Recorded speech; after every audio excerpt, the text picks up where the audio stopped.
The fire in the eastern quarter had been burning for 3 days when Elowen Ashcroft first understood that no one was coming to save her. She was 7 years old, small for her age, with ash-darkened hair that hung in tangled ropes around a face still soft with childhood. The flames had taken the weavers' district, had consumed the narrow alleys where her mother had once sold dyed thread, had turned the wooden tenements into skeletal frames that glowed orange against the winter sky. The smoke rose in thick columns that blotted out the stars, and beneath it, the screams had finally stopped. Elowen sat in the corner of the municipal orphanage, her knees drawn to her chest, her small hands wrapped around her ankles. The building smelled of boiled cabbage and unwashed bodies, of fear and resignation. Around her, other children huddled on straw pallets, their faces blank with the kind of grief that has no tears left. The matrons moved through the dim corridors with heavy steps, their voices low and irritated. They had not expected this many survivors. They had not prepared for the burden. Her mother had died in the fire. Her father, a laborer whose name Elowen barely remembered, had disappeared 2 winters before, swallowed by the mines or the war or the endless hunger that gnawed at the edges of Viralon's lower districts. No one had come to claim her. No one had asked her name. She was simply another mouth, another problem, another Omega child born to nothing in a kingdom that valued only strength and bloodline.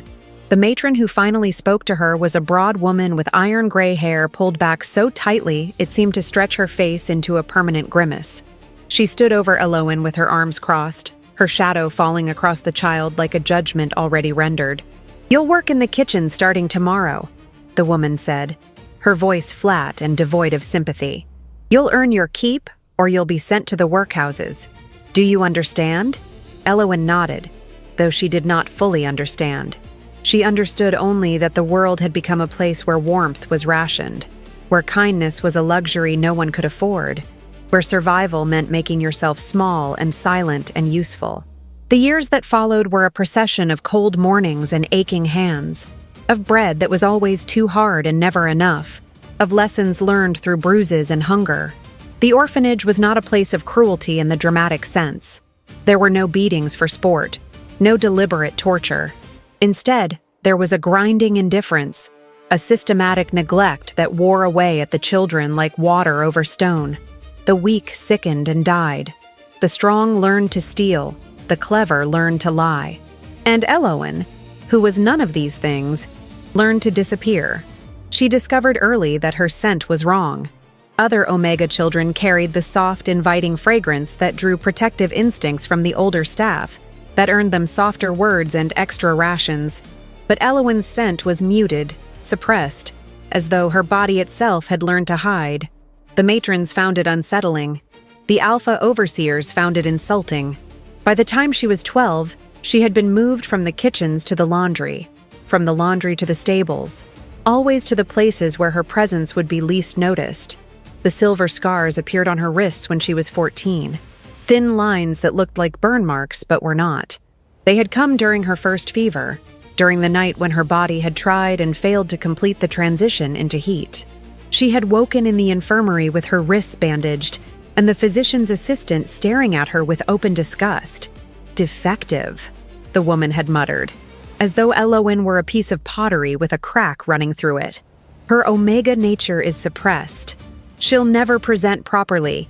Useless for bonding." The word followed her after that. Defective, broken, unwanted. The other orphans whispered it behind her back. The staff used it in their reports. And when she turned 16 and was transferred to the Crown Holding Facility, it was written in bold letters across the top of her file. The holding facility was where unbonded Omegas were kept until they could be auctioned or assigned to noble houses.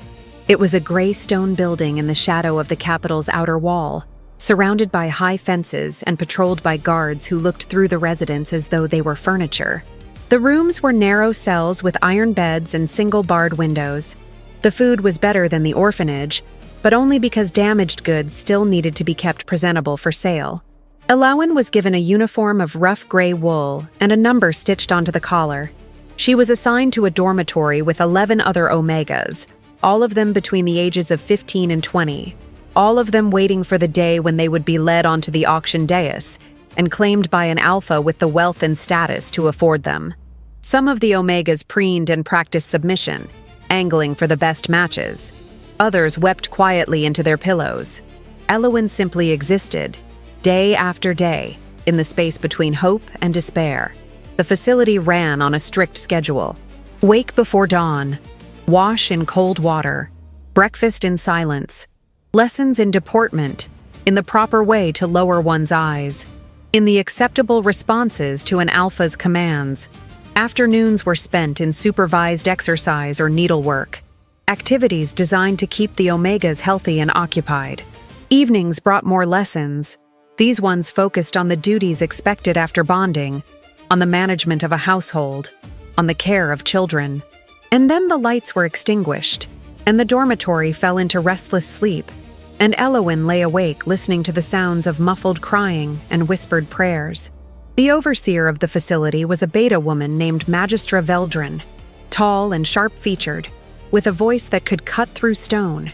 She walked the corridors with a silver-tipped cane that she used to rap against doors or desks, or occasionally the shoulders of Omegas who moved too slowly. She was not unnecessarily cruel, but she was utterly without mercy. In her eyes, the Omegas were inventory, commodities to be processed and sold. Their feelings were irrelevant. Their suffering was simply the cost of their biology. Veldrin took a particular dislike to Elowen. Perhaps it was the suppressed scent, which made the other Omegas uneasy and reflected poorly on the facility's reputation. Perhaps it was the way Elowen never quite mastered the downcast gaze, the way her eyes would lift just a fraction too soon, revealing a flicker of something that looked almost like defiance. Or perhaps it was simply that Elowen represented failure, and Veldrin could not tolerate failure. "You will never be claimed if you do not learn to submit properly," Veldrin said one afternoon, her cane tapping against the floor in sharp, measured beats. "Do you understand what that means, Ashcroft?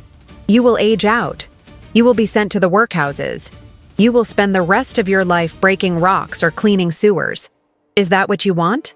Elowen stood with her hands clasped in front of her, her gaze fixed on the floor. "No, Magistra. Then you will practice. You will learn. You will become what you were born to be." But Elowen's body refused. During the mandatory scent training sessions, where Omegas were exposed to alpha pheromones and taught to respond with appropriate submission, Elowen felt only nausea.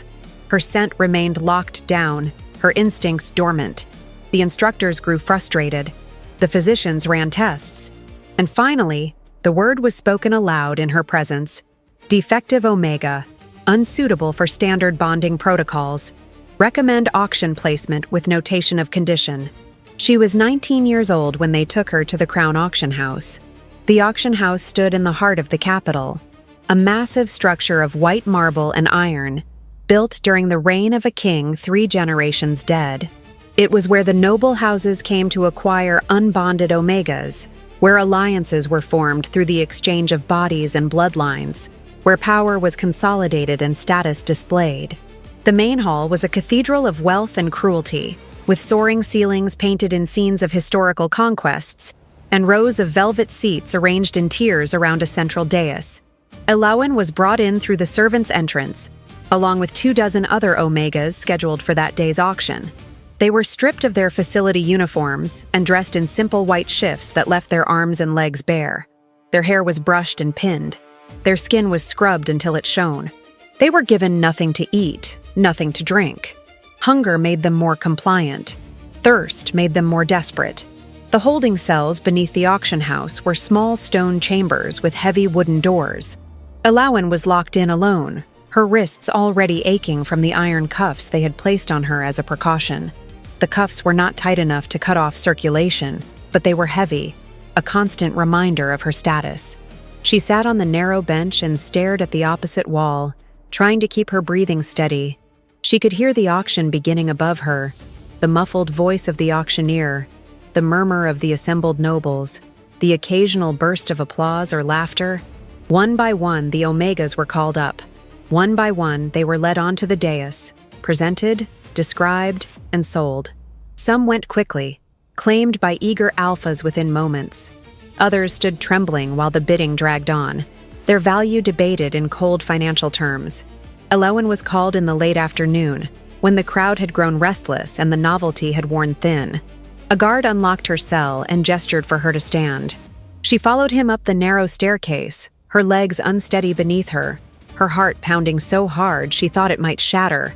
The light in the main hall was blinding after the darkness of the cell. Elowen blinked, her eyes adjusting slowly to the chandeliers and the sea of faces turned toward her. The auctioneer, a portly man in a crimson coat, stood at the edge of the dais with a ledger in his hands. He did not smile at her. He did not acknowledge her as a person. He simply began to recite the details of her sale. Lot 17, Omega female, 19 years of age. Ashcroft bloodline, lower district origin. No living family. No previous bonding attempts. Notation of suppressed scent. Presentation and incomplete heat cycles. Suitable for light domestic work or secondary household placement. Opening bid set at 50 silver crowns. The hall was silent. Elowen stood on the dais, with her hands clasped in front of her, the iron cuffs cold against her skin. She kept her gaze lowered as she had been taught, but she could feel the weight of the stares, the assessment, the dismissal. She was defective.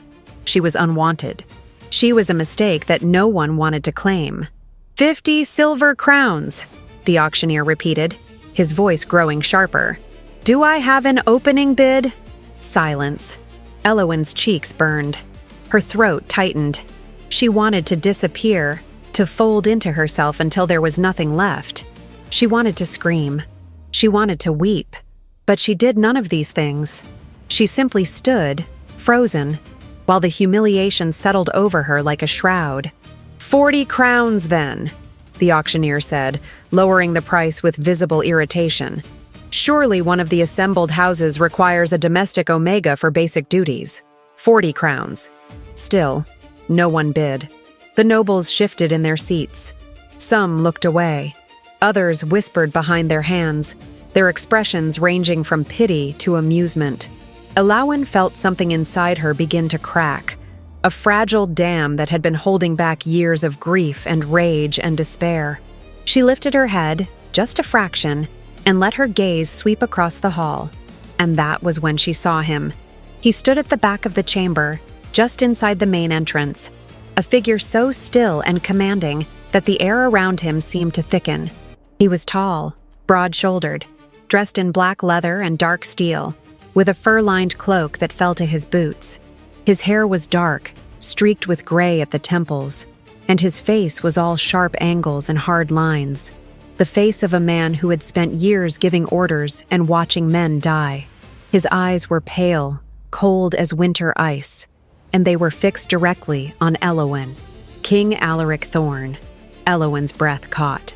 She had never seen the Alpha King in person, had only heard the stories whispered in the orphanage and the facility. He was the undefeated war leader who had crushed the Northern Rebellion. He was the widower who had not taken another mate in the 8 years since his queen's death. He was the ruler who governed Virelon with an iron fist and a heart that no one claimed to understand. And he was staring at her as though she were the only person in the room. The auctioneer was still speaking, his voice rising with frustration. 30 crowns. Surely this is acceptable for basic labor? 30 crowns for Lot 17. Alaric Thorne stepped forward. The crowd fell silent instantly. Heads turned. Nobles rose from their seats. The auctioneer's voice faltered mid-sentence. The Alpha King walked through the hall with the slow, deliberate stride of a predator, his boots echoing on the marble floor. He did not acknowledge the bowing nobles. He did not glance at the auctioneer. His gaze remained locked on Elowen, and she found that she could not look away. He stopped at the base of the dais, so close that she could see the faint scar that ran along his jaw, the way his hands rested on the pommel of the sword at his hip. When he spoke, his voice was low and rough, a sound like distant thunder. 1,000 gold crowns. The hall erupted. Nobles gasped. The auctioneer stammered.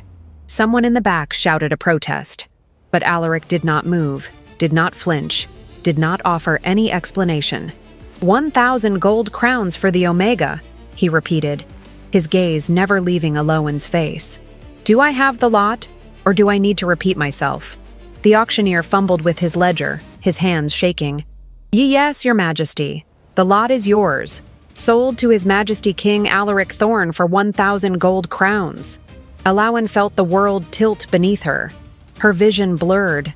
Her knees threatened to give out. She did not understand what had just happened. She did not understand why the most powerful alpha in the kingdom had just paid a fortune for a defective omega that no one else would touch. Alaric climbed the steps of the dais in 2 strides. He reached out, and for a moment Elowen thought he was going to grab her, to claim her in front of everyone. But instead, he took the chain that connected her iron cuffs and snapped it with his bare hands, the metal breaking as easily as dry wood. "You're coming with me," he said quietly, and there was something in his voice that was not quite a command, not quite a question. Alawen nodded, because she did not know what else to do, and as Alaric Thorne led her out of the auction house, through the stunned crowd and into the cold air beyond, Elowen realized that her life had just changed in ways she could not begin to comprehend. The carriage that waited outside the auction house was unlike anything Elowen had ever seen. It was a massive thing of black lacquered wood and reinforced steel, pulled by 4 war horses with coats like polished obsidian. The royal crest was emblazoned on the doors in silver, a crowned wolf with bared fangs, and the windows were covered with heavy curtains that allowed no glimpse of the interior. Alaric opened the door himself and gestured for Elowen to climb inside. She hesitated, her legs still unsteady, her mind reeling, but there was nowhere else to go. She gathered the thin white shift around her and stepped into the carriage, the broken cuffs still hanging from her wrists. The interior was lined with dark leather and smelled faintly of wood smoke and steel. There were no decorations, no cushions, nothing soft or welcoming. It was functional, austere, the carriage of a man who valued efficiency over comfort. Elowen sat on the bench opposite the door and pressed herself into the corner, trying to make herself as small as possible. Alaric climbed in after her and shut the door. The carriage lurched into motion, the wheels clattering over the cobblestones. He sat across from her, his long legs stretched out, his expression unreadable. For a long moment, he said nothing. He simply looked at her, his pale eyes scanning her face as though searching for something. Finally, he spoke. "Do you know who I am?" Elowen nodded. Her voice came out as barely more than a whisper. "You're the Alpha King. And do you know why I claimed you?" She shook her head. Alaric leaned back, his gaze drifting to the curtained window. "Neither do I," he admitted, and there was a weariness in his voice that surprised her. "But when you lifted your head in that hall, I felt something I haven't felt in 8 years. And I'm not a man who ignores his instincts." Elowen did not know what to say to that. She folded her hands in her lap, the broken cuffs clinking softly, and stared at the floor. "What's your name?" Alaric asked. "Elowen Ashcroft." "Where are your people, Elowen Ashcroft?" "I have none. My mother died when I was 7. My father before that. I've been in the orphanage and the facility since." Alaric was silent for a moment. Then he reached forward and took one of her wrists, his grip gentle but firm. He examined the silver scars, his brow furrowing. "These aren't from restraints," he said. "No, they appeared during my first fever. The physician said my omega nature is suppressed, that I'm defective." Alaric's jaw tightened. He released her wrist and sat back, his expression darkening. "You're not defective," he said flatly. "You've been traumatized and neglected to the point where your body has shut down to protect itself. That's not the same thing." Elowen looked up at him, startled. No one had ever said anything like that to her before. "I'm taking you to Blackspire Keep," Alaric continued. "It's my primary residence on the northern edge of the capital. You'll be given quarters, clothing, and food. You will not be treated as property. You will not be forced into a bond you don't want. Do you understand?" Elowen nodded slowly, though she did not truly understand. She did not understand why he had claimed her. She did not understand why he was being kind. She did not understand any of this. "I have one rule," Alaric said, his voice hardening. "Do not lie to me. If you're afraid, tell me. If you're in pain, tell me. If you want to leave, tell me. But do not lie." "I won't," Elowen said, and she meant it. Alaric studied her for a moment longer, then nodded. He turned his gaze back to the window, and the rest of the ride passed in silence. Blackspire Keep rose from the northern hills like a shard of volcanic glass, all sharp towers and black stone walls that seemed to absorb the light rather than reflect it. It was a fortress, not a palace, built for war rather than beauty. The gates were iron 20 feet high and flanked by guard towers manned by soldiers in the king's black and silver.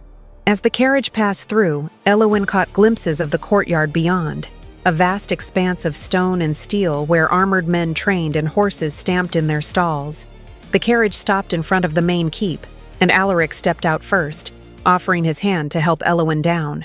She took it, her fingers trembling, and stepped onto the cold stone of the courtyard. Servants and guards moved around them, their eyes averted, their movements efficient and practiced. No one stared. No one whispered. It was as though they had been trained not to notice anything unusual. Alaric led Eowyn through a side entrance and down a series of corridors lit by torches set into iron brackets. The walls were bare stone, unadorned, except for the occasional banner bearing the royal crest. The air was cool and smelled faintly of damp earth and old smoke. Eowyn followed him in silence, her bare feet cold against the floor, her heart still pounding. They stopped in front of a heavy wooden door. Alaric pushed it open and gestured for Eowyn to enter. The room beyond was small but clean, with a narrow bed covered in thick blankets, a wooden wardrobe, a writing desk, and a window that looked out over the eastern hills. There was a fireplace already lit, the flames casting warm light across the stone walls. It was not luxurious, but it was warm, and it was private, and it was more than Eowyn had ever had. "This is yours," Alaric said. "No one will enter without your permission. There are clothes in the wardrobe. A bath will be drawn for you shortly. Tomorrow we'll discuss what comes next." Eowyn stood in the center of the room, overwhelmed. She wanted to thank him, to say something, but the words would not come. Alaric seemed to understand. He inclined his head slightly. "Rest," he said. "You're safe here." And then he was gone, the door closing softly behind him, leaving Eowyn alone in the warmth and the silence, trying to comprehend that her life had somehow, impossibly, changed. Eowyn woke to sunlight streaming through the window, a sensation so unfamiliar that for a moment she thought she was still dreaming. In the orphanage, in the facility, in every place she had ever slept, the windows had been small and barred, the light grudging and gray. But here, the window was wide, the glass clean, and the morning sun poured through in golden streams that warmed the stone floor. She sat up slowly, her body aching in unfamiliar ways. The bed beneath her was soft, the blankets heavy and warm, and she had slept through the entire night without waking once. It had been years since she had slept so deeply. Years since she had felt safe enough to let her guard down. The room looked different in daylight. The stone walls were a pale gray, not the oppressive black she had imagined, and the fireplace still held glowing embers from the night before. Someone had come in while she slept and added wood to keep the fire burning. The thought made her uneasy. She had not heard them enter. She had been vulnerable, unconscious, and someone had been in her room, but nothing had been disturbed. Her white shift from the auction lay folded on the chair beside the wardrobe. The broken iron cuffs sat on the desk, their jagged edges catching the light, and on the bed beside her was a set of clean clothes, simple but well-made, a linen tunic and woolen trousers, thick socks, and leather boots that looked almost new. Eowyn dressed slowly, her fingers clumsy with the unfamiliar fastenings. The clothes fit reasonably well, loose enough to be comfortable but not so large as to be cumbersome. The boots were sturdy, the kind made for walking long distances or standing for hours. She laced them carefully, her hands shaking slightly, and then stood before the small mirror mounted above the wash basin. The face that looked back at her was gaunt and pale, with shadows beneath the eyes and cheekbones that stood out too sharply. Her hair, still damp from the bath she had taken the night before, hung in dark waves around her shoulders. She looked like a ghost, like someone who had survived something terrible and was not yet certain whether survival had been worth it. A knock at the door made her jump. "Miss Ashcroft?" A woman's voice, low and calm. "His Majesty has requested your presence in the morning room. May I enter?" Elowin hesitated, then crossed to the door and opened it. The woman who stood in the corridor was perhaps 50 years old, with silver-streaked brown hair pulled back in a practical braid and a face that was stern but not unkind. She wore the black and silver livery of the keep's senior staff, and she carried herself with the quiet authority of someone who had served in the household for many years. "My name is Marin," the woman said. "I'm the head housekeeper. His Majesty asked me to see to your needs and to escort you when you're ready." "I'm ready," Elowin said quickly, not wanting to keep the king waiting. Marin's expression softened slightly. "There's no rush. His Majesty is not a man who demands punctuality from those under his protection. But if you'd like to eat before you meet with him, I can have breakfast brought to your room." Elowin's stomach clenched at the mention of food. She had not eaten since the morning before the auction, and hunger had become such a constant companion that she barely noticed it anymore. But the thought of eating alone in her room, of delaying the inevitable confrontation with the Alpha King, made her anxious. "I'll go now," she said. Marin nodded and gestured for Elowin to follow. They walked through the keep in silence, down corridors that twisted and turned in ways that made Elowin suspect the fortress had been built in stages over many generations. Some sections were ancient, with walls of rough-hewn stone and floors worn smooth by centuries of footsteps. Others were newer, with fitted blocks and iron reinforcements. Everywhere there were signs of military purpose. Arrow slits in the walls, murder holes in the ceilings, heavy doors that could be barred from within. The morning room was on the second floor of the main keep, a chamber with tall windows that overlooked the training grounds. It was smaller than Elowin had expected, almost intimate, with a long table set for two and a fire burning in the hearth. Alaric Thorne stood by one of the windows, his back to the door, his hands clasped behind him. He was dressed in dark wool and leather, his hair still damp as though he had recently bathed, and he turned when Marin cleared her throat. "Miss Ashcroft, Your Majesty," Marin said, and then she withdrew, closing the door behind her. Alaric gestured to the table. "Sit. Eat. We'll talk after." Elowin approached the table cautiously. It was laden with food: bread and cheese, sliced meats, boiled eggs, fruit, a pitcher of milk and another of water. It was more food than she had seen in months, and the sight of it made her throat tighten. "I'm not hungry," she lied. Alaric raised an eyebrow. "Don't lie to me. That was the one rule I gave you." Elowin flushed and looked down at her hands. "Sit," Alaric repeated, his voice gentler. "Eat. You're going to need your strength." She sat and reached for a piece of bread, her movements hesitant, as though she expected someone to slap her hand away. But Alaric simply poured himself a cup of water and sat across from her, watching her with those pale, unreadable eyes. Elowin ate slowly, trying not to show how desperately hungry she was. The bread was warm and soft, the cheese sharp and rich, and each bite felt like a small miracle. She wanted to devour everything on the table, to fill the hollow ache that had lived in her stomach for as long as she could remember. But she forced herself to eat carefully, to chew thoroughly, to not draw attention to her need. Alaric said nothing while she ate. He simply watched, his expression thoughtful, and when she finally set down the bread and reached for the water, he leaned back in his chair and spoke. "I've read your file from the holding facility," he said. "And I've spoken with the physicians who examined you when you were 14. Elowin's hand tightened around the cup. "They were idiots." Alaric continued flatly. "Your Omega nature isn't suppressed because you're defective. It's suppressed because you've spent your entire life in environments where presenting as Omega would have made you more vulnerable, not less. Your body adapted to protect you. That's not a flaw. That's survival." Elowin stared at him, her mind struggling to process what he was saying. "I'm not going to force you to bond with me," Alaric said. "I'm not going to touch you or claim you or treat you as property. But I am going to offer you a choice. You can stay here, in the keep, under my protection.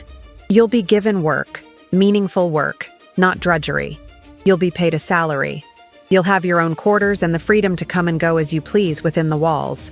Or, if you prefer, I can arrange for you to be sent to one of the southern estates, far from the capital, where you can live quietly without the burden of court politics." Elowin's voice came out as a whisper. Why? Why what? Why are you doing this? Why did you claim me? I'm nothing. I'm no one. I have no value. Alaric's expression darkened. Don't say that again. You have value because you exist. Not because of your bloodline, not because of your Omega status, but because you're a person. And I claimed you because when I looked at you on that dais, I saw someone who refused to break even when the entire world was trying to crush her. That's rare. And I'm not in the habit of letting rare things slip away. Elowin felt tears prick at the corners of her eyes. She blinked them back fiercely, unwilling to cry in front of him. What kind of work? She asked. Alaric stood and walked to a cabinet against the far wall. He opened it and withdrew a leather-bound book, its cover cracked and faded with age. He set it on the table in front of Elowin. The Royal Archives, he said. 3 centuries of records, histories, treaties, and correspondence. Half of them are damaged or illegible. The previous archivists were more interested in protecting the Crown's reputation than preserving the truth, so they've hidden or destroyed anything they found inconvenient. I need someone who can read the old scripts, who can piece together fragments, who can restore what's been lost. The head archivist thinks you might be capable of it. Elowin opened the book carefully. The pages were brittle, the ink faded, but she could make out the letters, the careful script of a scholar from another age. She had learned to read in the orphanage, had devoured every scrap of text she could find, and the facility had given her access to a small library where she had spent every free moment. I can read this, she said quietly. Then the position is yours if you want it. You'll work with the archivists in the lower keep. You'll have access to the restricted collections, and you'll be paid the same as any other skilled laborer in my employ. Elowin looked up at him, her heart pounding. I want it. Alaric nodded. Good. Marin will show you to the archives after we're finished here. But there's something else you need to understand. He sat down again, his gaze locked on hers. The court is going to hate this, he said bluntly. The noble houses are already furious that I claimed you at all, let alone for the price I paid. They're going to spread rumors. They're going to question my judgment. And they're going to make your life difficult if they think they can get away with it. You need to be prepared for that. I've spent my entire life having people hate me, Elowin said. I can handle it. Maybe. But this is different. These people have power, and they know how to use it. If you're going to survive here, you need to learn when to fight back and when to stay silent. And you need to trust that I will protect you as long as you're under my roof. Elowin met his gaze. Why should I trust you? You don't know me. I don't know you. We're strangers. Alaric smiled, a small, grim expression that did not reach his eyes. You're right. We are strangers. But I gave you my word, and I don't break my word. Ever. So if I say you're safe here, then you're safe. Whether you choose to believe that is up to you. Elowin considered this. She had spent 19 years learning that promises were meaningless, that words were cheap, that the only person she could rely on was herself. But there was something in Alaric's voice, in the steady way he looked at her, that made her want to believe him. I'll stay, she said finally. I'll work in the archives, and I'll try to trust you. That's all I ask. The archives were located in the oldest part of Blackspire Keep, deep beneath the main fortress in a series of vaulted chambers carved directly into the bedrock.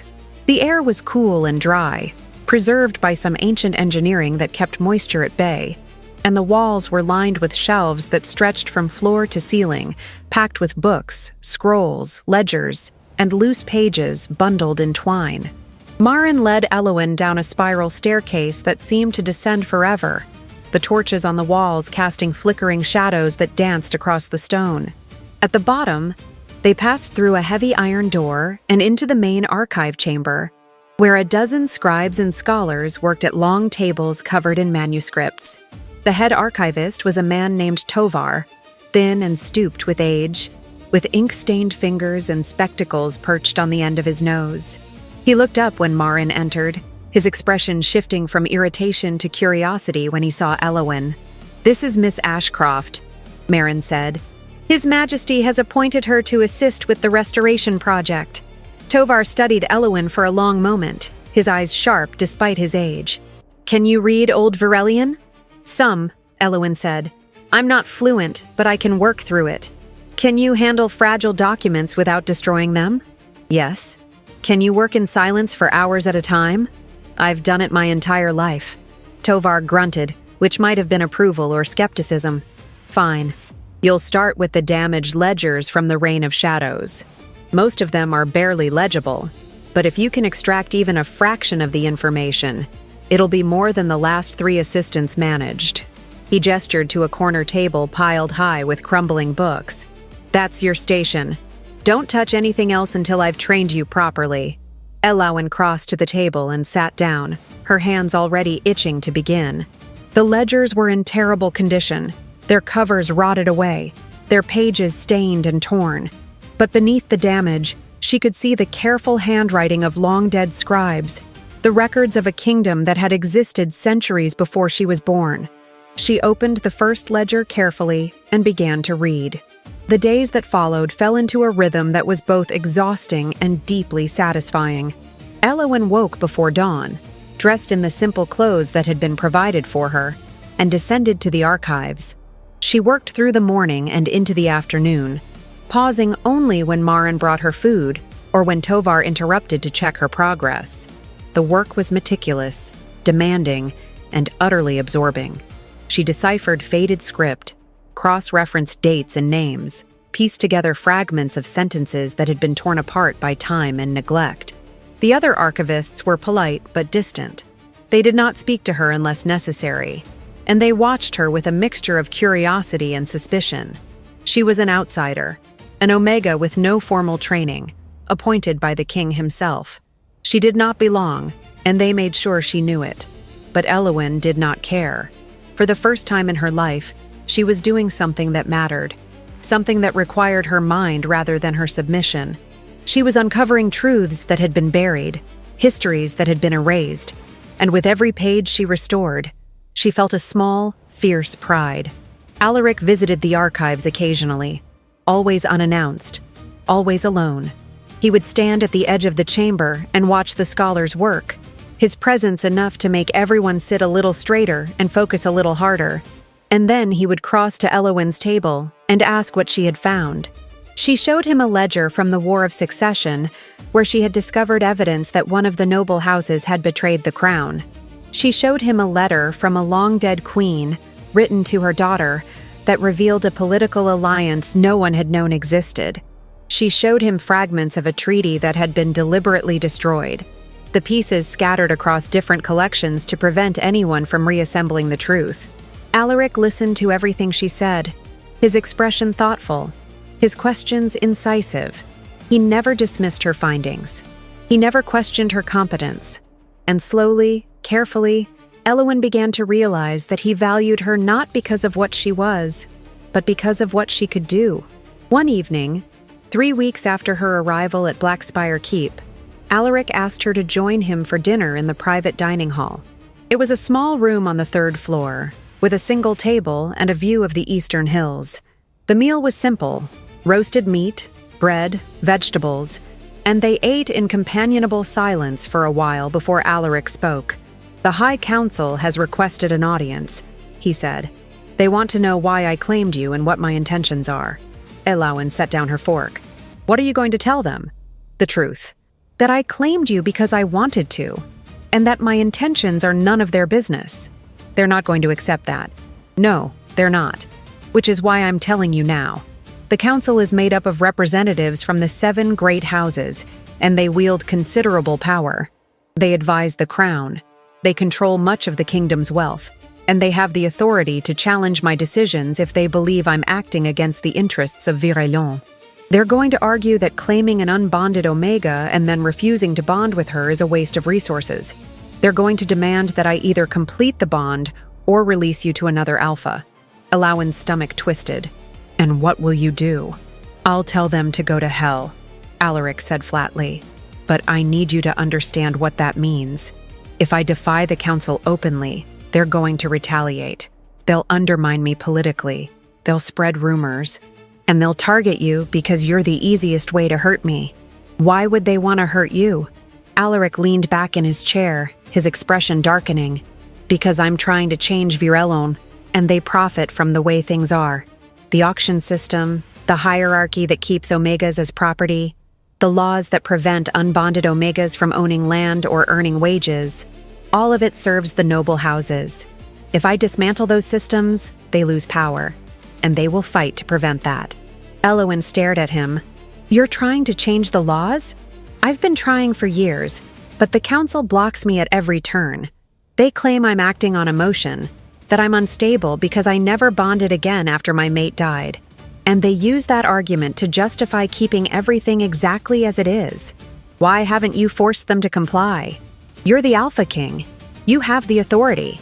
Authority is only as strong as the people who recognize it. If I push too hard, the noble houses will rebel. And I can't fight a civil war while also defending our borders from external threats. So I've been moving slowly, making incremental changes, waiting for the right moment to strike. He paused, his gaze meeting hers.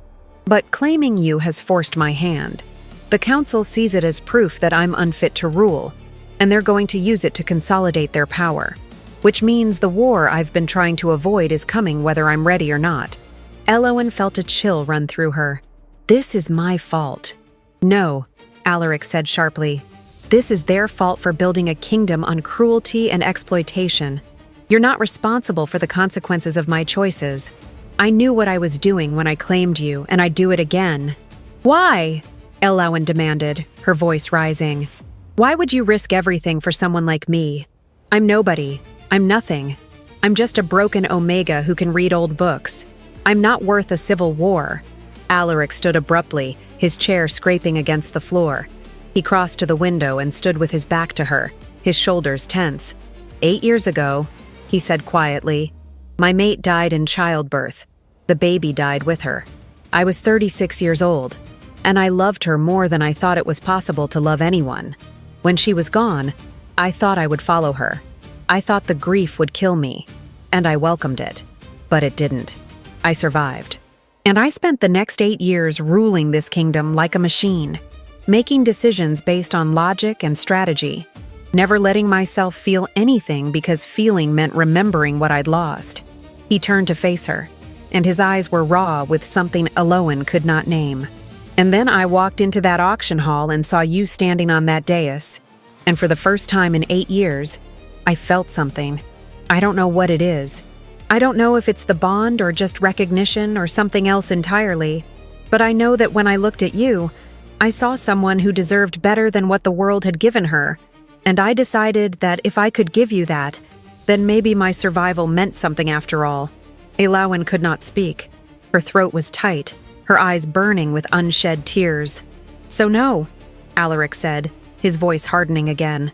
You're not worth a civil war, but the principle you represent, that Omegas are people, not property, that's worth it. And if the council wants to fight me on that, then let them come. He crossed back to the table and sat down, his expression once again unreadable. The council meeting is in 3 days, he said. You don't have to attend if you don't want to, but if you do, I need you to be prepared for what they're going to say. They'll call you defective. They'll question your value.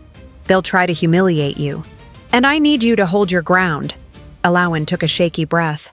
I'll be there. Good. Then we'll face them together. The 3 days before the council meeting passed in a blur of anxiety and preparation. Elowen worked in the archives with a fevered intensity, as though burying herself in the ancient texts could somehow protect her from what was coming.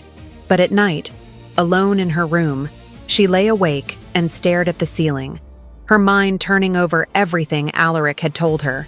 She understood now that she was not simply an Omega the king had claimed on a whim.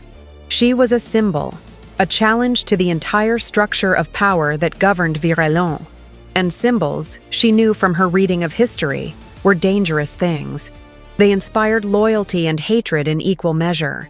They could spark revolutions or justify massacres, and they were expendable. On the morning of the council meeting, Marin arrived at Elowen's door with a dress draped over her arm. It was made of deep blue wool, simple in design but beautifully tailored, with silver embroidery along the cuffs and collar. There were no frills, no unnecessary adornments. but the quality of the fabric and the precision of the stitching spoke of expense and care. "His Majesty sent this," Marin said, laying the dress across the bed. "He thought you should have something appropriate for the occasion." Elowin touched the fabric hesitantly. She had never worn anything so fine. "I don't know if I can do this," she said quietly. Marin's expression softened. "You can, and you will, because that man out there went to war with the entire kingdom for you, and the least you can do is stand beside him when he faces the wolves. I didn't ask him to do that. No, you didn't. But he did it anyway. So now you have a choice. You can hide in here and let him fight alone, or you can put on that dress, hold your head up, and show the council that you're worth what he paid for you." Elowin flinched at the phrasing, but Marin was already moving toward the door. "I'll be back in an hour to escort you to the council chamber," the housekeeper said. "Be ready." Elowin bathed and dressed slowly, her hands shaking as she fastened the laces and smoothed the fabric. The dress fit perfectly, as though it had been made specifically for her measurements. When she looked at herself in the mirror, she barely recognized the woman staring back. The Omega in the white shift, broken and humiliated on the auction dais, was gone. In her place stood someone who looked almost like she belonged in a king's hall. But appearances, Elowin knew, were deceptive. Marin returned exactly 1 hour later and led Elowin through the keep to the council chamber. A vast room on the ground floor with high vaulted ceilings and walls lined with the banners of the 7 great houses. A long table dominated the center of the space, surrounded by heavy chairs carved from dark wood. At the head of the table sat the throne of the Alpha King, raised slightly above the others, a reminder that even in council, Alaric's authority was supreme. The chamber was already filled with people when Elowin entered. The council members sat in their designated seats, 7 men and women representing the most powerful families in Virelon. They were all alphas, all dressed in the colors of their houses, and they all turned to look at Elowin with expressions that ranged from disdain to outright hostility. Alaric stood beside the throne, his arms crossed, his face a mask of cold indifference. He was dressed in black and silver, the royal crest emblazoned on his chest, and he looked every inch the warrior king who had crushed rebellions and conquered territories. When he saw Elowin, something flickered in his eyes. Approval, perhaps, or relief. But he said nothing. Marin guided Elowin to a chair against the wall, away from the table but still within the chamber. It was a position of observation, not participation, and Elowin understood the message. She was here to bear witness, not to speak. The eldest of the council members, a man named Lord Castor with silver hair and a face like weathered stone, rose from his seat. He was the head of House Draven, one of the oldest and most influential families in the kingdom, and his voice carried the weight of generations of power. "Your Majesty," he began, his tone formal and cold. "We have convened this session to discuss a matter of grave concern to the stability of the realm. 3 weeks ago, you attended the crown auction and claimed an unbonded Omega at a price that exceeded reason. Since that time, you have refused to complete the bond, refused to explain your intentions, and refused to acknowledge the questions raised by this highly irregular behavior. We demand clarification." Alaric did not sit. He remained standing, his posture relaxed, but his gaze sharp. "Demand all you like, Castor. My personal decisions are not subject to council approval." A woman at the far end of the table spoke next. Lady Morwenna of House Valcrest, tall and sharp-featured, with eyes like chips of ice. "Your personal decisions become the council's concern when they threaten the integrity of the crown. You paid 1,000 gold crowns for a defective Omega, and then installed her in the royal archives. You have elevated her above her station, given her access to restricted materials, and treated her as though she were a member of the court. This is not only inappropriate, it is dangerous." "Dangerous to whom?" Alaric asked mildly. "To the kingdom," Lord Castor interjected. "You are the Alpha King. Your actions set the standard for the entire realm. If you treat an Omega as an equal, if you grant her freedoms and privileges that exceed her nature, then you undermine the very hierarchy that keeps Virelon stable. Omegas exist to serve, to bond, to bear children. They are not scholars. They are not advisors. And they are certainly not companions for the king. Elowen felt her face burn with shame and anger. She wanted to stand, to shout, to tell them that she was more than her biology, that she had value beyond her ability to submit and breed. But she remembered Alaric's warning. Hold your ground. Don't give them the satisfaction of seeing you break. Alaric's voice cut through the chamber like a blade. Elowen Ashcroft is a skilled archivist who has already restored documents that 3 trained scholars failed to decipher. She is employed by the Crown, paid a fair wage, and housed in quarters appropriate to her work. If you find that threatening, then perhaps you should examine why the idea of an Omega with independence makes you so uncomfortable. Lord Castor's face darkened. This is not about discomfort, Your Majesty. This is about order. The gods made alphas to lead, betas to support, and omegas to nurture. When we disrupt that natural balance, we invite chaos. The gods made nothing, Alaric said flatly. Humans created the hierarchy to justify their own cruelty, and they've been hiding behind divine will ever since. I'm not interested in perpetuating lies. A younger council member, Lord Erix of House Thornfeld, leaned forward. Then what are your intentions with the Omega? If you do not intend to bond with her, why claim her at all? Why pay such an exorbitant price for damaged goods? Alaric's expression went very still, and for a moment, Elowen thought he might cross the room and strike the man.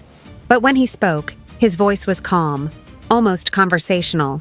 If you refer to Miss Ashcroft as damaged goods again, Erix, I will have you removed from this chamber and stripped of your council seat. Do I make myself clear? Erix paled but did not back down. You haven't answered the question. Because the answer is none of your concern. I claimed her. She is under my protection. What happens between us is not subject to your approval or your scrutiny. Lady Morwenna stood, her hands flat on the table. You are avoiding the issue, Your Majesty. The law is clear. An Omega claimed at auction must be bonded within 6 months, or the claim is void and she is returned to the auction system. You have 3 months remaining. If you do not complete the bond, Miss Ashcroft will be placed back on the dais and sold to the highest bidder. That is the law, and even you cannot change it without the council's consent. Elowen's blood ran cold. She had not known about the 6-month rule. She had assumed that once Alaric claimed her, she was his until he chose to release her. But if the council could force her back to the auction, then everything, the safety, the work, the fragile sense of dignity she had begun to build, could be taken away. Alaric's jaw tightened. Then I will seek the council's consent to change the law. You will not receive it, Lord Castor said. The law exists for a reason. Unclaimed Omegas are a drain on resources. They must be bonded or assigned to labor. There are no other options. Then I'll create one. You cannot, Lady Morwenna said coldly. Not without the majority vote of this council. And you do not have the votes. Alaric looked around the table, his gaze moving from face to face. So this is an ultimatum. Either I bond with Elowen Ashcroft, or you force her back to the auction. It is not an ultimatum, Lord Castor said. It is the law. It's extortion. Call it what you like. The law stands. For a long moment, the chamber was silent. Elowen could hear her own heartbeat, could feel the weight of every gaze in the room. She wanted to run, to disappear, to wake up and find that this was all a nightmare. But she forced herself to sit still, to keep her hands folded in her lap, to give them nothing. Alaric turned and looked directly at her. His expression was unreadable, but there was something in his eyes, an apology, perhaps, or a question. And then he spoke, his voice carrying across the chamber with absolute certainty. Then I will bond with her. The room erupted. Council members shouted over one another, some in triumph, some in outrage. Lord Castor demanded order. Lady Morwenna called for a formal vote. Lord Erix insisted that a bond undertaken under duress was invalid. And through it all, Alaric stood unmoved, his gaze still locked on Elowen. She stared back at him, her mind reeling. He had just agreed to bond with her, not because he wanted to, but because the council had forced his hand. He had sacrificed his freedom, his choice, to protect her from being sent back to the auction, and she had no idea whether to feel grateful or horrified.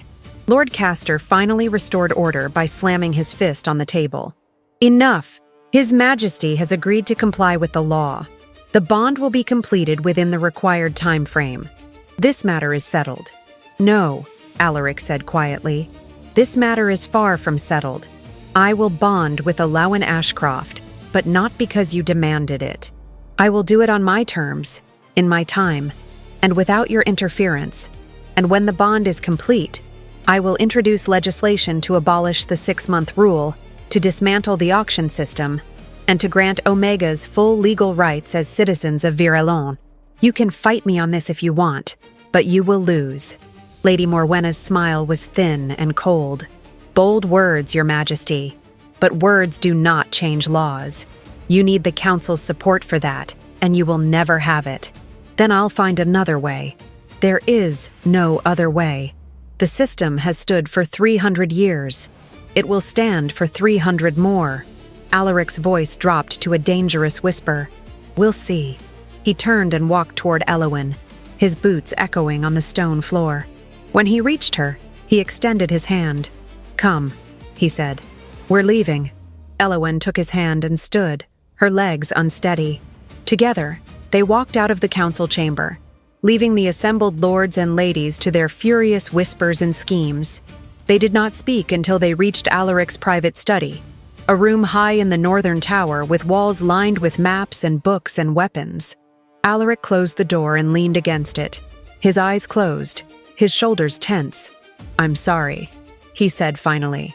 Elowen stood in the center of the room, her arms wrapped around herself. You don't have to bond with me. I'll go back to the auction. I've survived worse. Alaric's eyes snapped open. Don't be absurd. You're not going back to that place. Then what are we going to do? The council won't back down. They'll enforce the law. Let them try. Alaric pushed away from the door and crossed to the window, his hands braced on the sill. I meant what I said in there. I'll bond with you if that's what it takes to keep you safe. But it will be a bond in name only, unless you want something more. I won't force you into anything. Elowen's voice was barely audible. What do you want? Alaric turned to look at her, and for the first time since she had met him, he looked uncertain. I want you to be free. I want you to have the life you deserve, not the one the world tried to force on you. And if that means bonding with me so the council can't touch you, then that's what we'll do. But I need you to understand that this changes everything. Once we're bonded, there's no going back. My enemies will become your enemies. My battles will become your battles. And the council will do everything in their power to destroy you because you represent the end of their world. I know, Elowen said. I've always known.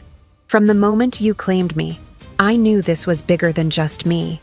And you're still willing to go through with it? Elowen met his gaze. You gave me a choice when no one else ever did. You treated me like a person when the world treated me like property. If bonding with you means I can help you change Virelon, then yes, I'm willing. Alaric studied her for a long moment, and then he nodded. Then we'll do it. But not yet. First, I need to prepare. The council is going to challenge every move I make, and I need to be ready for them. In the meantime, you keep working in the archives. Find me everything you can on the origins of the Omega laws, on the founding of the auction system, on any legal precedent that might help us dismantle this nightmare. If we're going to fight them, we need weapons. And knowledge is the sharpest weapon we have. Elowen straightened, her fear giving way to determination. I'll find it. Good. And Elowen? Yes? Thank you for standing with me. She managed a small, shaky smile. You stood with me first. The weeks that followed were a campaign of quiet resistance. Elowen spent every waking hour in the archives, digging through centuries of legal documents, correspondence, and decrees. She traced the origins of the Omega laws back to a period of war and famine, when the ruling Alphas had needed a way to control resources and ensure the survival of their bloodlines. The auction system had been introduced as a temporary measure, a way to distribute unbonded Omegas to the houses that could best protect and provide for them. But temporary had become permanent. What had started as a survival strategy had calcified into tradition, and tradition had been codified into law. And over the centuries, the laws had grown more restrictive, more dehumanizing, until Omegas were no longer citizens, but commodities. Elowin documented everything she found. She compiled lists of contradictory statutes, instances where the crown had overridden council decisions, precedents for legal reform. She worked late into the night, her eyes burning from the strain, her hands cramped from writing. And slowly, painfully, she built a case. Alaric read every report she produced. He questioned her sources, challenged her conclusions, and pushed her to dig deeper. But he also listened, and he trusted her judgment in ways that made her heart ache. She had spent her entire life being told she was worthless, and now the most powerful man in the kingdom was treating her like an equal. They ate dinner together most evenings, in the small dining hall or sometimes in Alaric's study. They talked about the archives, about the kingdom's history, about the battles Alaric had fought and the mistakes he had made. He told her about his late mate, about the grief that had nearly destroyed him, about the slow process of learning to live again. And Elowin, hesitantly, told him about the orphanage, about the facility, about the years of hunger and fear and loneliness. They were building something, she realized. Not a bond in the traditional sense, but a partnership based on mutual respect and shared purpose. And it was more than she had ever thought she would have. But the council was not idle. Rumors began to spread through the capital. Whispers that the king had gone mad, that he was obsessed with a defective Omega, that he was neglecting his duties in favor of a hopeless infatuation. The noble houses started to withdraw their support, declining invitations to court, refusing to send representatives to official functions. Tensions rose along the northern border, where rival kingdoms sensed weakness and began to test Viralon's defenses. And then, 6 weeks after the council meeting, the first attempt on Elowin's life was made. She was walking back to her quarters late one evening, her arms full of documents, when she heard footsteps behind her. She turned, expecting to see one of the guards, or perhaps Marin, but instead found herself face to face with a man she did not recognize. He was young, dressed in servant's livery, with a face that might have been handsome if not for the cold, dead look in his eyes. "Miss Ashcroft," he said, his voice flat and emotionless. Elowin took a step back. "Who are you?" "That doesn't matter." He lunged. Elowin dropped the documents and tried to run, but he was faster. His hand closed around her arm, yanking her back, and she felt the cold press of a blade against her throat. "The council sends its regards," he whispered, and then he screamed. Alaric had appeared out of nowhere, moving with a speed and violence that Elowin had never seen. He grabbed the man by the throat and slammed him against the wall with enough force to crack the stone.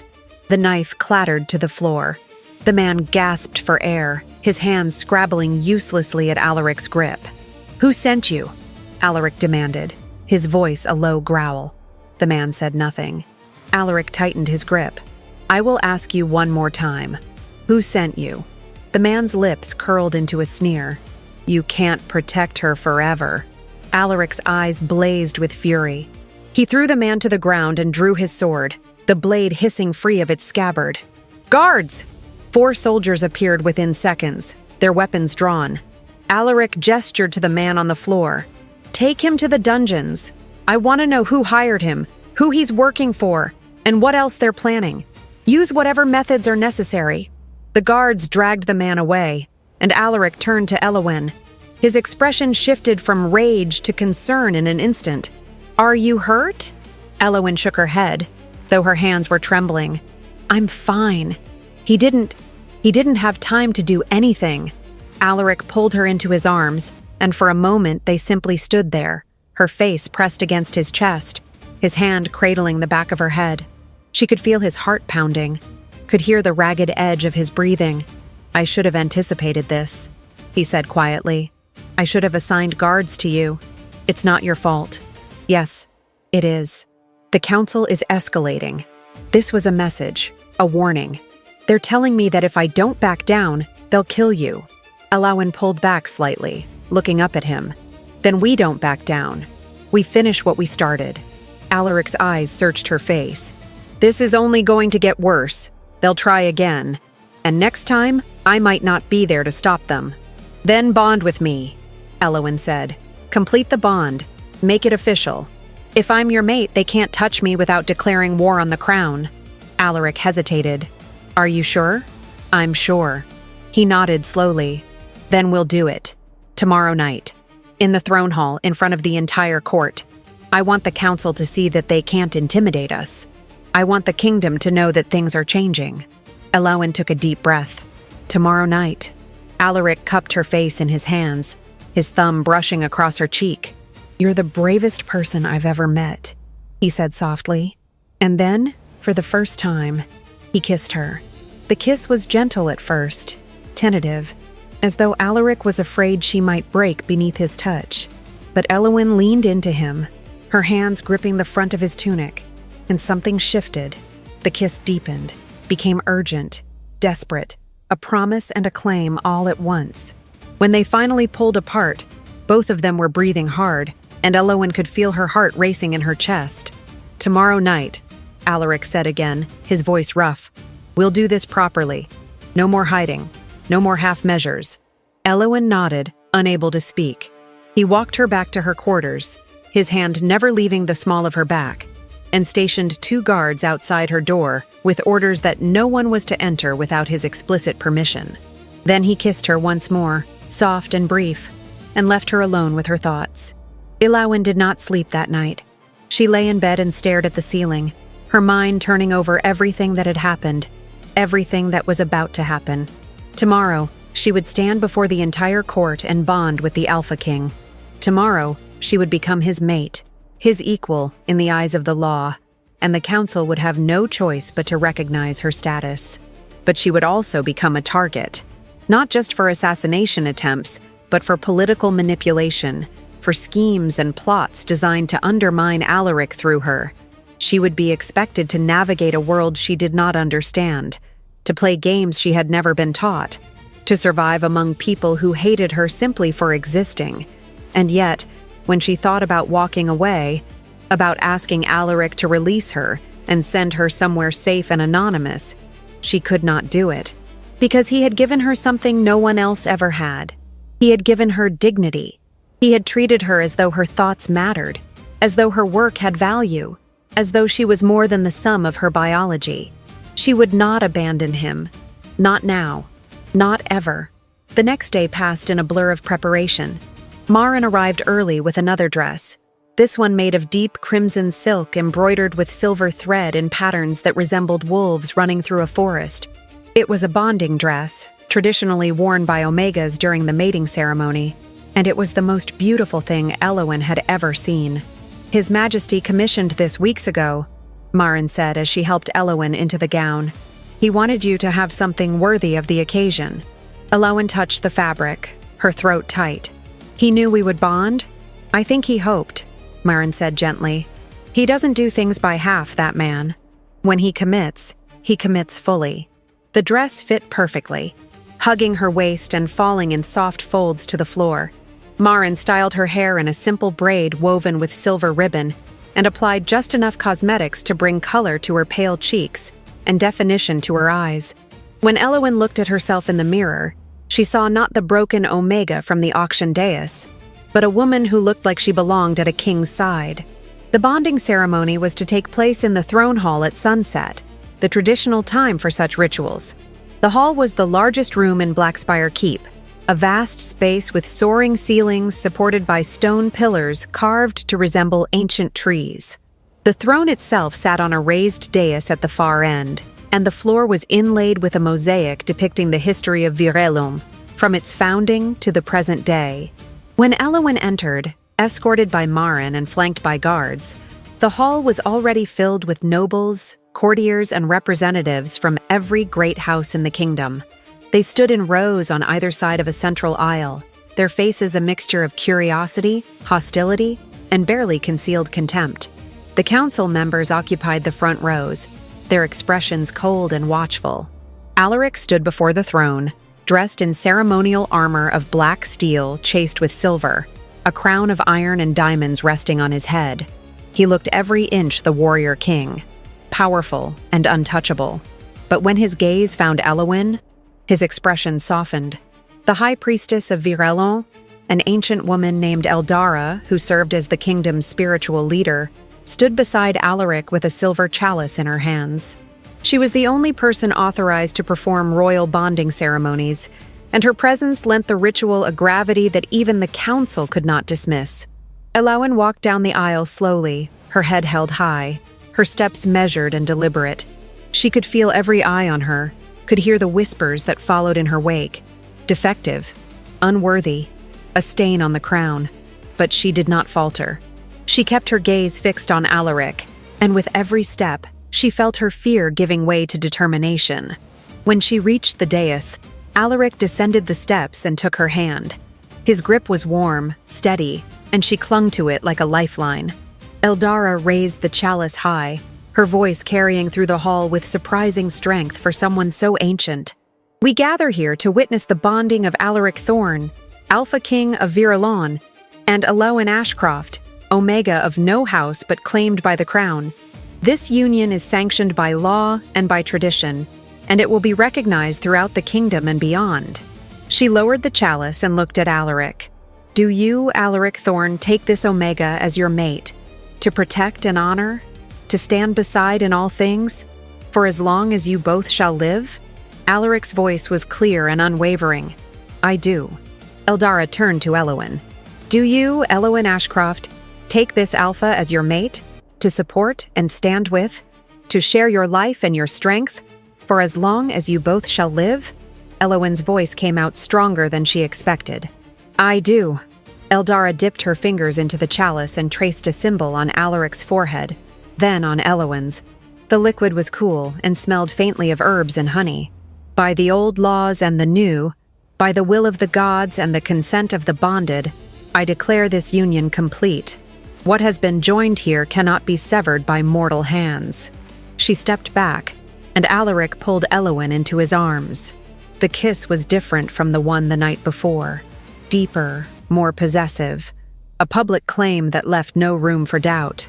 When they finally broke apart, Eowyn could feel the bond settling into place, a connection that thrummed beneath her skin like a second heartbeat. The hall erupted into applause, though Eowyn could hear the forced politeness in it, the reluctance. The council members did not clap. They simply watched, their faces carved from stone. Alaric turned to face the assembled court, his arm around Eowyn's waist. "The bond is complete," he said, his voice carrying easily through the space. "Eowyn Ashcroft is now my mate and your queen. She will be afforded the respect and protection due to her station, and anyone who challenges that will answer to me." Lord Castor stepped forward, his expression carefully neutral. "Your Majesty, the Council acknowledges the completion of the bond. However, we must remind you that bonding does not grant the Omega, or the Queen, as you now call her, the authority to interfere in matters of state. The laws are clear on this point." Alaric's smile was sharp and cold. "The laws are also clear that the Queen has the right to sit on the council as an advisor to the crown. I expect a seat prepared for her at the next session." Lady Morwenna's eyes narrowed. "That law applies only to queens of noble birth. Miss Ashcroft has no bloodline, no training in governance, no understanding of the political complexities."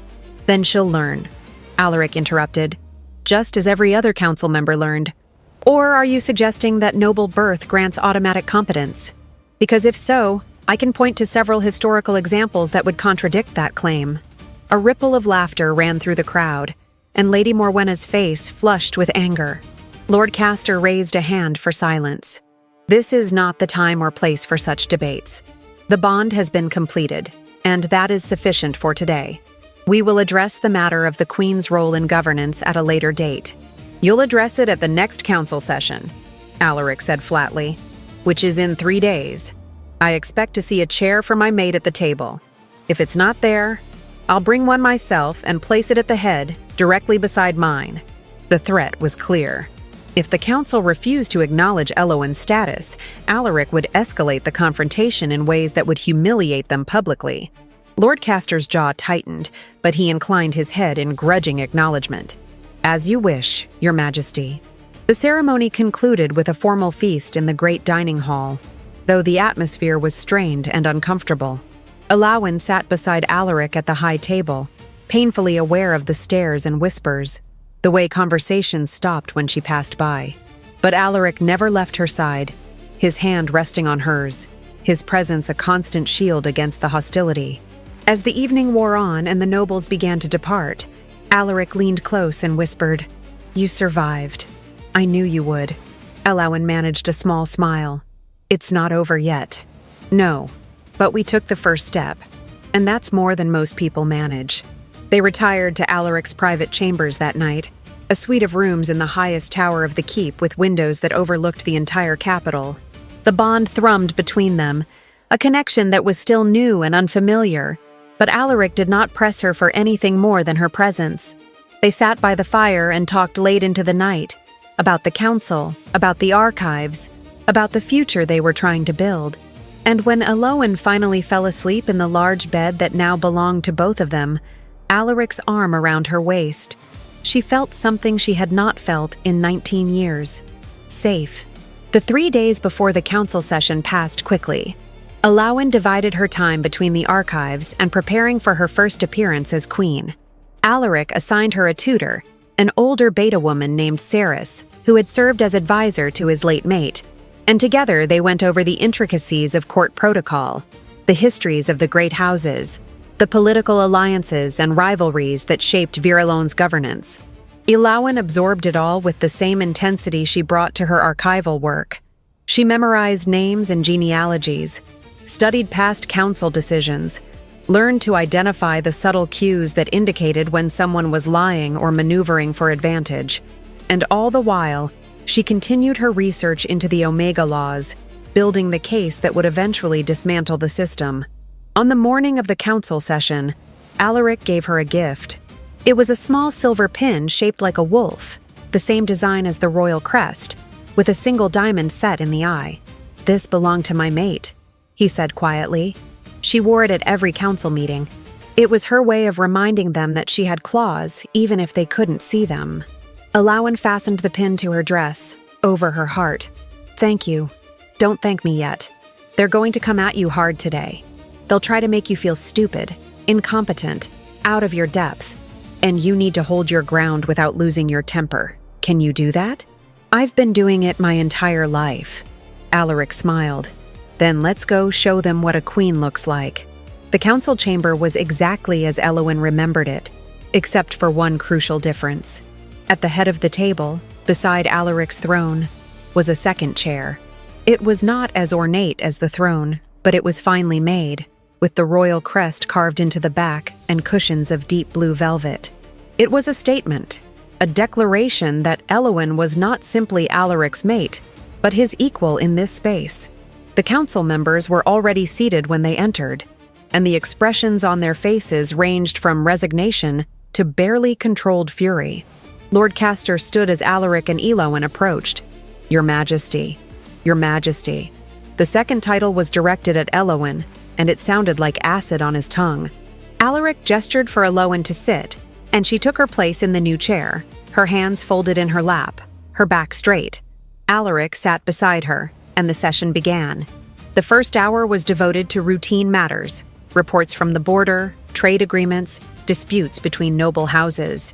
Alawin listened carefully, saying nothing, simply observing the way the council operated.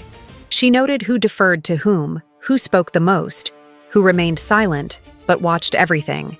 And then Lord Castor turned to address her directly. "Your Majesty," he said, his tone carefully polite.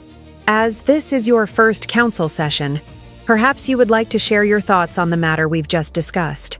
The dispute between House Lorien and House Vex over mineral rights in the Southern Territories. It was a trap, Alawin knew. She had no knowledge of the dispute, no context for the decision. Anything she said would make her look foolish or uninformed.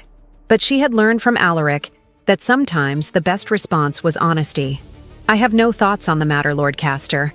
I lack the necessary context to form an informed opinion.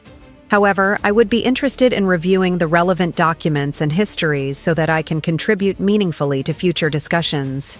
Lord Castor's smile was thin. Of course, though one wonders how much time your majesty will have for such reviews, given your other responsibilities. I'll make time, Elowen said evenly, just as I make time for my work in the archives. Lady Morwenna leaned forward. Ah, yes, the archives.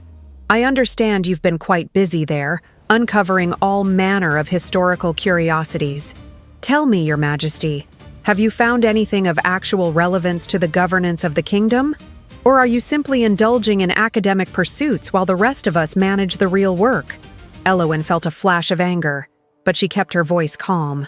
I've found quite a bit of relevance, actually.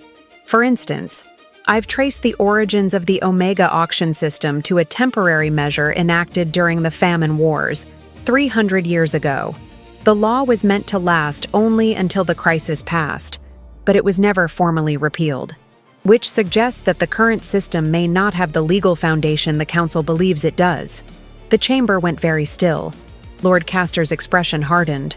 That is a dangerous claim, Your Majesty. The auction system has been in place for centuries. It is the cornerstone of our social order.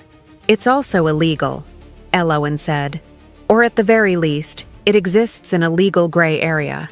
The original statute specified a duration of 5 years.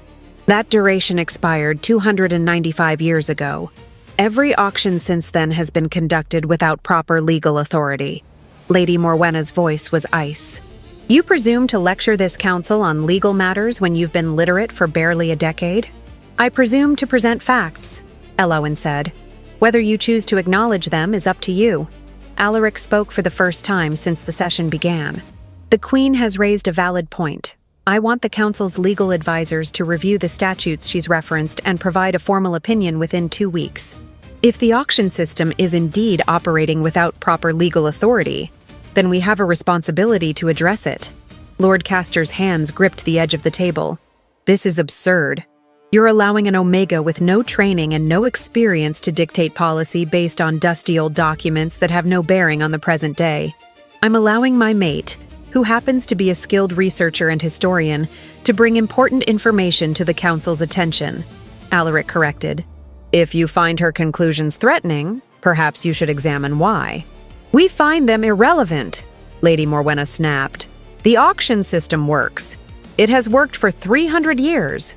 Why would we dismantle something that functions perfectly well simply because of a technicality? Because it's not a technicality, Elowen said, her voice rising despite her best efforts to stay calm. It's the law. And if the Council is willing to ignore the law when it's inconvenient, then what's to stop you from ignoring any law you don't like? What's to stop you from ignoring the Crown's authority altogether? The chamber erupted into chaos. Council members shouted over one another, some defending the system, others demanding that Elowen be removed from the session. Lord Castor called for order, but his voice was lost in the din. And then Alaric stood. The room fell silent instantly. Enough, he said, his voice low and deadly. The Queen has presented evidence that the auction system may be operating without legal authority. The Council will review that evidence and provide a formal response. In the meantime, I am placing a moratorium on all auctions until the legal questions are resolved. No more Omegas will be sold until we determine whether the sales are even lawful. Lord Castor rose, his face flushed with fury. You cannot do that. You do not have the authority to override Council policy without a majority vote. I'm not overriding policy. I'm enforcing the law. If the statutes say the auction system expired 3 centuries ago, then every auction since has been illegal, and I have a responsibility to stop it immediately. If the Council disagrees, they're welcome to challenge me in court. You're destroying the kingdom, Lady Morwenna hissed. You're tearing apart everything our ancestors built because you can't let go of a broken Omega who should never have been on that dais in the first place. Alaric's eyes blazed. Get out. Lady Morwenna blinked. Excuse me? I said get out. You're dismissed from this session. And if you ever refer to my mate in those terms again, you'll be dismissed from the Council permanently. Lady Morwenna's mouth opened and closed, but no sound came out. She looked around the table for support, but the other Council members avoided her gaze. Finally, she stood, her movements stiff and jerky, and walked out of the chamber without another word. Alaric turned to the remaining council members. Anyone else want to question the Queen's value or intelligence? Anyone else want to dismiss her findings because she doesn't come from a noble bloodline? No? Good. Then this session is adjourned. I expect the legal review on my desk in 2 weeks, and I expect it to be thorough and honest. Dismissed.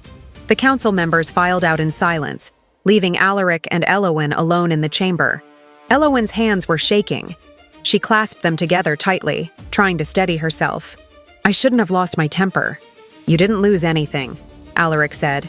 You held your ground, you presented your case, and you didn't back down when they tried to intimidate you. That's exactly what I needed you to do. They're going to retaliate. Let them try. Alaric pulled her to her feet and kissed her forehead. You were magnificent. The retaliation came swiftly. Within a week, 3 of the 7 great houses formally withdrew their support from the crown, declaring that they would no longer send troops or resources to defend the kingdom's borders. Rumors spread through the capital that the council was preparing to depose Alaric and install a regency government until a more suitable ruler could be found. And in the streets, angry mobs began to gather, incited by agents of the noble houses who claimed that the king had betrayed Virelon by elevating an Omega above her station. Alaric met every challenge head-on. He called in favors from allied houses, secured loans from foreign banks, and personally led a contingent of troops to the northern border to repel an incursion from a neighboring kingdom. And through it all, Elowen continued her work in the archives, building the case that would eventually bring the entire rotten system crashing down. The legal review, when it finally arrived, confirmed what Elowen had found. The auction system was operating without proper legal authority, and had been for nearly 3 centuries. The council's own legal advisors recommended that the system be formally repealed and replaced with a new framework that granted Omegas full citizenship and the right to self-determination. The council rejected the recommendation. Lord Castor, speaking on behalf of the majority, declared that the legal technicality was irrelevant, that the auction system was too deeply embedded in Virelon's culture and economy to be removed, and that the crown had no authority to dismantle it unilaterally. Alaric's response was to draft a royal decree abolishing the auction system and granting all unbonded Omegas immediate freedom and legal personhood. He presented it to the council and demanded their endorsement. They refused. And so, on a cold morning in early winter, Alaric stood in the throne hall and signed the decree into law without the council's consent, using the emergency powers granted to the crown in times of crisis. The council declared it an illegal act and called for his abdication. The kingdom teetered on the brink of civil war. The final confrontation came on a day when the snow fell thick and heavy over Blackspire Keep. The council had demanded an emergency session to formally censure the king and strip him of his emergency powers. Alaric had agreed to attend, but he had also summoned every loyal house, every minor noble, every citizen who supported the reforms. The throne hall was packed with people, far more than the space was designed to hold, and the air was thick with tension. Elowen stood beside Alaric at the base of the throne, her hand in his. She was dressed in the crimson bonding gown, the silver wolf pin glinting on her chest. She had spent the night before reviewing everything they had prepared, every argument, every piece of evidence, every contingency plan, and she had made a decision. Lord Castor stood at the center of the hall, flanked by the council members who had sided with him. "Your Majesty," he began, his voice echoing through the space. "You have violated the sacred trust between the crown and the council. You have acted unilaterally, without consultation or consent, and you have plunged this kingdom into chaos. We call upon you to rescind the decree, acknowledge your error, and submit to the will of the council. Failure to do so will be considered an act of tyranny, and we will have no choice but to remove you from power." Alaric's voice was calm, steady. "I will not rescind the decree. The auction system is illegal, immoral, and indefensible. It ends today, with or without your approval. Then you leave us no choice." Lord Castor raised his hand, and the council members behind him drew weapons, not swords or knives, but documents. formal declarations of rebellion signed by the great houses. It was a bloodless coup, a political weapon designed to destroy Alaric without ever drawing steel. And then Elowen stepped forward. "I claim the right to speak." The hall fell silent. Elowen's voice, small and clear, carried through the space with unexpected authority. Lord Castor frowned. "The Queen has no standing in this matter." "I have every standing," Elowen said. "I am the Omega whose existence you find so threatening. I am the woman you tried to have killed. I am the reason this conflict exists. And I will not stand silent while you tear this kingdom apart to protect your own power." She walked to the center of the hall, her heart pounding, her hands steady. "You call the king a tyrant," she continued. "You say he's acting without consent, without regard for tradition or law. But what you really mean is that he's refusing to protect your privilege. You want to keep Omegas as property because it benefits you. You want to maintain a system that treats half the population as commodities because it allows you to consolidate wealth and power. And when the king threatens that system, you call it tyranny." She turned to face the assembled crowd, addressing not the council, but the people who had come to witness. "I spent 19 years being told I was worthless. I was starved, beaten, humiliated, and sold like livestock. And I survived because I believed that someday, somehow, things would change. The king gave me that chance. He saw me as a person when everyone else saw only a broken Omega. And he risked everything to protect me. Not because he had to, but because it was right." Her voice grew stronger, more passionate. "The council wants you to believe that Omegas are weak, that we need to be controlled and managed for our own good. But I am standing here, in this hall, facing the most powerful people in the kingdom. And I am not weak. I am not broken. I am a person with thoughts and feelings and value, and I refuse to be treated as anything less." She pulled the silver pin from her dress and held it up so everyone could see. This belonged to the late queen. She wore it to remind the council that she had claws. And now I wear it for the same reason. I am the king's mate. I am your queen.